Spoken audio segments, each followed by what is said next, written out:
Hi, guys. This is your reader, Pamela, and I'm going to read a second chapter from this book, Ikigai, and it's about anti aging secrets, little things that add up to a long and happy life. So let's start. So, aging escapes velocity. For more than a century, we have managed to add an average of zero point 0.3 years of our expectancy every year. But what would happen if we had the technology to add a year of life expectancy every year? In theory, we would achieve biological immortality, having reached aging's escape velocity. So, Aging's Escape Velocity and the Rabbit. It's a short story that is given in the book. Imagine a sign far off in the future with a number on it that represents the age of your death. Every year that you live, you advance closer to the sign. When you reach the sign, you die. Now imagine a rabbit holding the sign and walking to the future. Every year that you live, the rabbit is a half a year as far away. After a while, you will reach the rabbit and die. But what if the rabbit could walk at a pace of 1 year for every year of your life? If you would never be able to catch the rabbit, and therefore you would never die. The speed at which the rabbit walks to the future is our technology. The more we advance technology and knowledge to our bodies, the faster we make the rabbit walk. Aging's escape velocity is the moment at which the rabbit walks at pace of 1 year per year or faster, and we become immortal.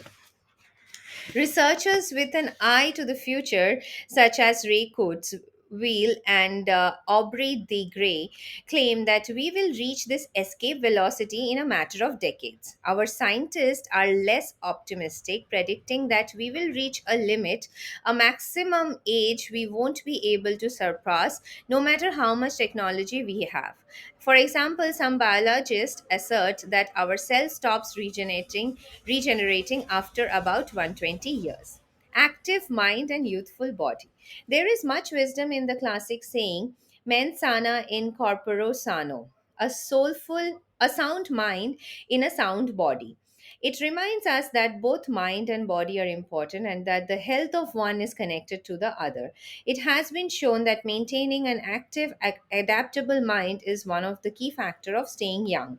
Having a youthful mind also drives you towards a healthy lifestyle that still slows the aging process. Just as a lack of physical exercise has negative effects on our bodies and moods, a lack of mental exercise is bad for us because it causes excuse me, a lack of mental exercise is bad for us because it causes our neurons and neural connection to deteriorate, and as a result reduces our ability to react to our surroundings.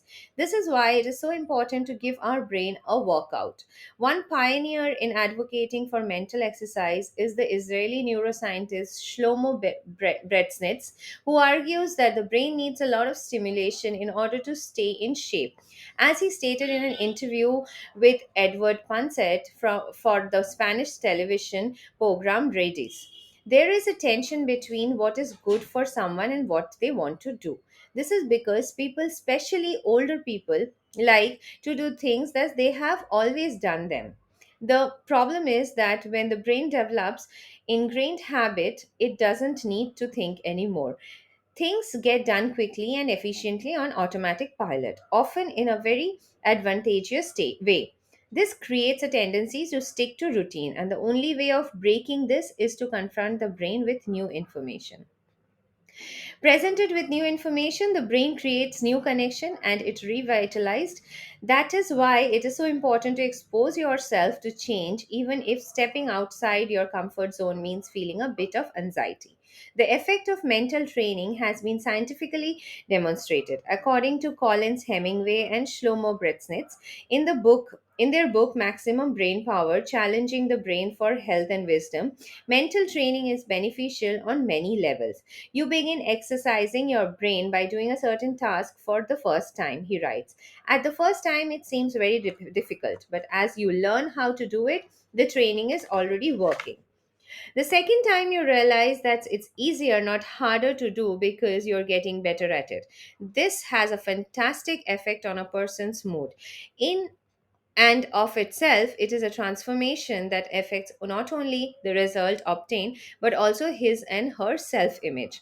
This description of a mental workout might sound a bit formal, but simply interacting with others, playing a game, for example, offers new stimuli and helps prevent the depression that come with solitude. Our neurons start to age while we still in our 20s. This process is slowed, however, by intellectual activity, curiosity, and a desire to learn.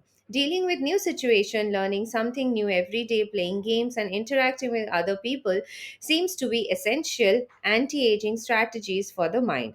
Furthermore, a positive outlook is in this regard will yield greater mental benefits. I will continue reading this again in my next video. Please like and subscribe, and I'll be really thankful. Signing off, Pamela.